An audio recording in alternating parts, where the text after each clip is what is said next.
अस्सलाम वालेकुम viewers, this is Usman Bilal and welcome to our YouTube channel. तो आज की इस प्रेजेंटेशन से हम लोग एक कोर्स स्टार्ट करेंगे, यानी ये जो कोर्स है CS506 और कोर्स का जो नाम है वेब डिज़ाइन एंड डेवलपमेंट, इसकी शॉर्ट सीरीज जो है वो हम लोग स्टार्ट करेंगे।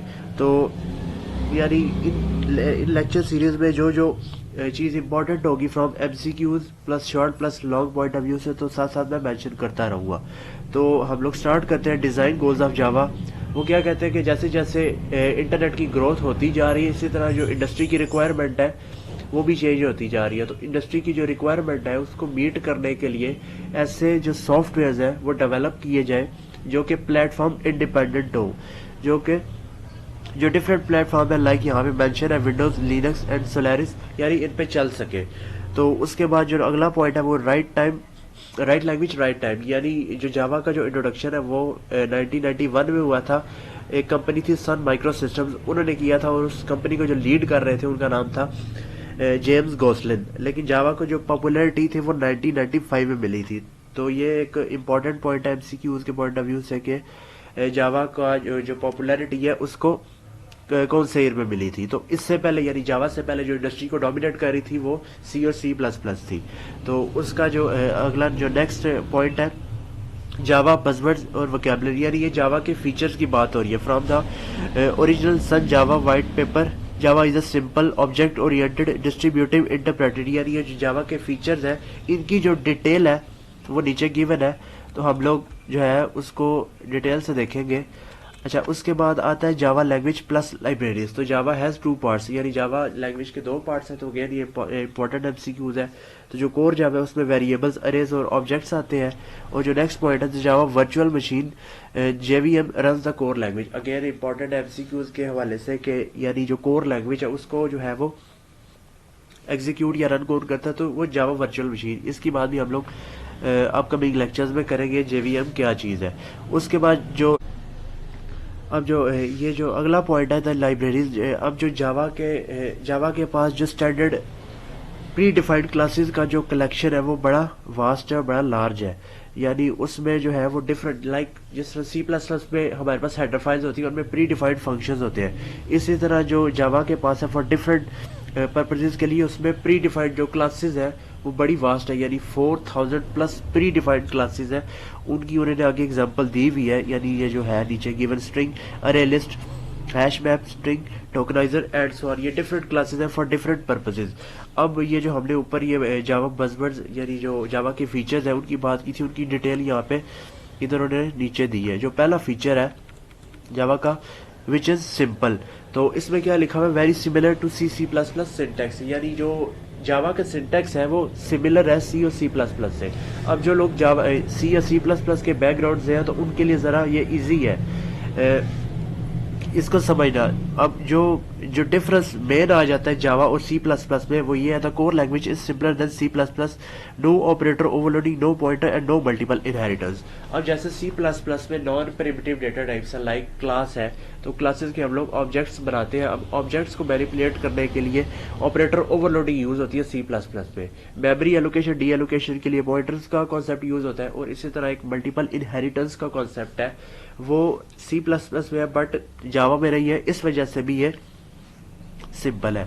आगे जो है ऑब्जेक्ट ओरिएंटेड, यानी एक स्टाइल ऑफ प्रोग्रामिंग है। तो जावा is a fully object oriented programming, यानी ये क्लासेस और ऑब्जेक्ट्स को हम लोग इनमें यूज करते हैं प्रोग्रामिंग के लिए। उसके बाद जो नेक्स्ट पॉइंट है which is distributed and network oriented. अब डिस्ट्रीब्यूटेड का मतलब ये है कि हम जावा की एप्लीकेशंस को एक कंप्यूटर से यानी दूसरे कंप्यूटर पे या दूसरे से तीसरे पे हम लोग यानी साइमल्टेनियसली उसको रन कर सकते हैं। उसके अलावा नेटवर्किंग से रिलेटेड जो और ऑपरेशंस है वो भी हम लोग प्री डिफाइंड जो हमें क्लासेस जावा देता है उसके थ्रू हम लोग कर सकते हैं। उसके बाद जो नेक्स्ट पॉइंट है which is robust, secure and safe. अब रोबस्ट का मतलब ये है कि जो जावा का प्रोग्राम है अगर वो किसी जो है रिसोर्स की डिमांड कर रहा है, तो अगर फॉर इंस्टेंस अगर उसे फॉर सम रीज़न अगर रिसोर्स नहीं मिलता तो जावा का जो प्रोग्राम है वो कभी क्रैश या फेल नहीं होता। ठीक है। और यहाँ पे जो सिक्योर और सेफ का मतलब ये है कि अगर जावा के कोड या एप्लीकेशन में अगर कोई मेलिशियस कोड है या वायरस है तो जो जावा का प्रोग्राम जो JVM का प्रोग्राम है वेरीफायर, ये यहाँ पे लिखा हुआ है JVM verifies check the code when it is loaded to verify that it has the correct structure, यानी उसको वेरीफाई करता है उसमें कोई वायरस ना हो, कोई मैलिशियस कोड ना हो। साथ ये भी चेक करता है कि वो कोड ठीक है कि नहीं है, यानी जो जावा के रूल्स एंड रेगुलेशन है उनको फॉलो कर भी रहे कि नहीं। तो ये अगेन एक इम्पॉर्टेंट कॉन्सेप्ट है, यानी ये जो प्रोग्राम है ये पूछ सकते हैं कि वो कौन सा ऐसा प्रोग्राम है जो मेक श्योर करता है कि जावा के कोड में वायरस या मैलिशियस कोड ना हो। तो ये वेरीफायर एक प्रोग्राम है जेवीएम का, आगे भी इसकी डिटेल आएगी। तो ये जो सारे पॉइंट्स लिखे हैं इनकी जो समरी है वो यही है। आगे पोर्टेबल का मतलब ये जावा का जो प्रिंसिपल है, राइट वंस रन एवरीवेयर।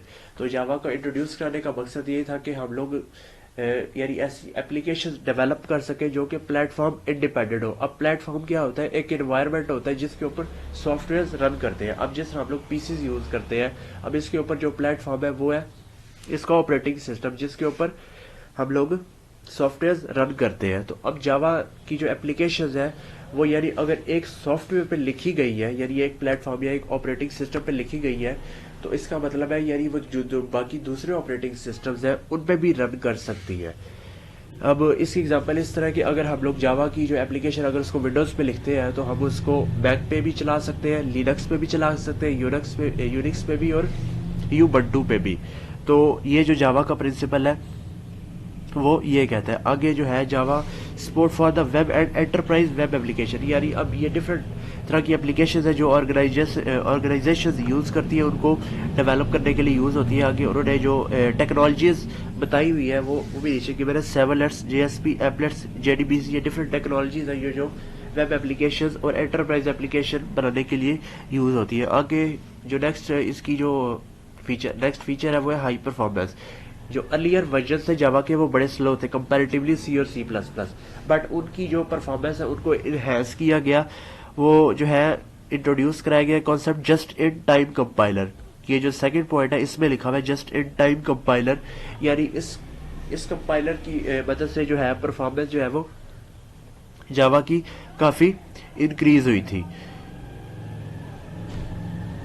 ये जो पॉइंट लिखा हुआ है उसके बाद ये मल्टी थ्रेडिंग। अब मल्टी थ्रेडिंग भी अपने आप में एक पूरा मतलब टॉपिक है, एक चैप्टर है पूरा जो कि हम अपकमिंग लेक्चर्स में देखेंगे। अब मल्टी थ्रेडिंग होती क्या है, अब फॉर एग्जांपल यानी एक एप्लीकेशन है, ठीक है, हम उसको यानी मल्टीपल पीसेस में ब्रेक डाउन करके अब उसको साइमल्टेनियसली रन कर सकते हैं कंकरेंसी अचीव करने के लिए। ठीक है, इसकी एग्जांपल मैं अगर आपको दूं तो वो कैसी होगी, जिस तरह फॉर एग्जांपल एक वीएलसी प्लेयर होता है। अब वीएलसी प्लेयर यानी उसकी विंडो पे यानी उस प्रोसेस पे मल्टीपल जो है वो सब प्रोसेस चल रहे होते हैं। ठीक है, यानी फॉर एग्जांपल एक तो टाइमर चल रहा होगा, यानी मूवी है या कोई वीडियो क्लिप है वो कितने टाइम के लिए चल चुका है, और उसके कोरेस्पॉन्ड यानी उसके बिल्कुल सामने साथ जो है वो काउंटर माइनस हो रहा होता है, यानी टाइमिंग माइनस हो रही होती है, यानी मूवी है क्लिप है जो वो कितने मिनट का रह गया। फिर आपको यानी ये दो काम हो रहे हैं एट अ टाइम, और तीसरा काम ये है कि आपको जो वो सामने वो फ्रेम्स नजर आ रहे हैं यानी जो वीडियो चल रही है, तो एक काम वो हो रहा है यानी तीन काम हो गए, उसके बाद एक स्लाइडर होता है। ठीक है, वो यानी चार काम एट अ टाइम एक ही प्रोसेस में हो रहे हैं। तो ये कैसे होते हैं, ये मल्टी थ्रेडिंग की मदद से होते हैं। तो इसकी भी डिटेल हम लोग आगे, इस पे भी 2-3 चैप्टर्स हैं उसमें वो देखेंगे। उसके बाद जो अगला पॉइंट है वो है डायनेमिक। अब डायनेमिक के 2-3 मीनिंग है। अब पहला मीनिंग ये है कि जावा में हम लोग जो ऑब्जेक्ट्स क्रिएट करते हैं वो डायनेमिकली क्रिएट करते हैं, और जो डायनेमिकली क्रिएट हम लोग ऑब्जेक्ट्स करते हैं उनको जो मेमोरी मिलती है वो हीप के अंदर मिलती है। अब जावा में हम लोग स्टैक के अंदर नहीं क्रिएट कर सकते। सी प्लस प्लस हमें ये ऑप्शन देता है कि हम लोग ऑब्जेक्ट्स जो है वो दो तरीके से क्रिएट कर सके। ठीक है, एक स्टैक के अंदर हम लोग क्रिएट कर सकते हैं एक वे से, और दूसरा वे है कि हम न्यू कीवर्ड की मदद से हम लोग डायनेमिकली मेमोरी एलोकेट करते हैं हीप के अंदर। अब एक मीनिंग है, दूसरा ये है कि हम लोग जो जावा की एप्लीकेशंस है, ठीक है, एक ही टाइम पे हम लोग यानी मल्टीपल सिस्टम्स में उसको रन कर सकते हैं। तो दूसरा मीनिंग ये है। उसके बाद आ जाता है जावा कंपाइलर स्ट्रक्चर। अब ये क्या है कि अब यानी इसकी जो डिटेल है वो जरा नेक्स्ट लेक्चर में आएगी, लेकिन मैं आपको इधर ब्रीफ कर देता हूँ। अब यानी जो सोर्स कोड हम लोग जावा प्रोग्राम लिखते हैं किसी एडिटर के अंदर, तो उस जो सोर्स कोड की जो एक्सटेंशन होती है वो डॉट जावा होती है। ये यहाँ पे मेंशन है, अगेन एमसीक्यूज के वाले से इंपॉर्टेंट है। The source code for each class is in Java, यानी डॉट जावा होती है उसकी फाइल एक्सटेंशन जिसमें सोर्स कोड हो। अब जो कंपाइलर उस कोड को बाइट कोड में कन्वर्ट करता है। ठीक है, इसकी भी डिटेल हम लोग सेकंड लेक्चर में देखेंगे।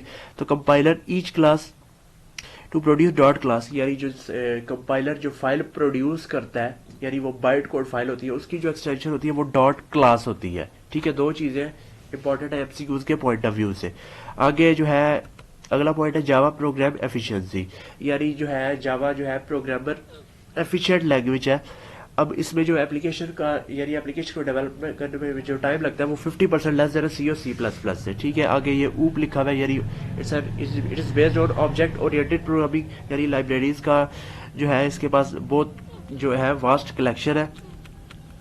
उसके बाद माइक्रोसॉफ्ट वर्सेस जावा। अब माइक्रोसॉफ्ट जो है वो हेट करता है जावा को, वो क्यों, वो इसके जो पोर्टेबिलिटी का फीचर है, यानी हम उसको एक प्लेटफॉर्म पे या एक ऑपरेटिंग सिस्टम पे लिख के उसको कंपाइल करके किसी दूसरे पे रन कर सकते हैं। तो इसी वजह से अब जो नॉन माइक्रोसॉफ्ट वेंडर्स हैं वो ये समझते हैं कि जावा जो है वो बड़ी अच्छी लैंग्वेज है।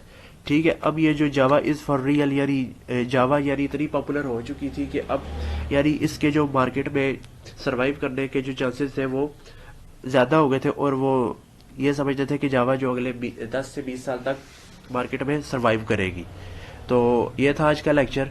मैं उम्मीद करता हूँ आपको पसंद आया होगा। कल नहीं पसंद आया तो हमारे चैनल को सब्सक्राइब करें, लाइक करें और शेयर करें। Thank you.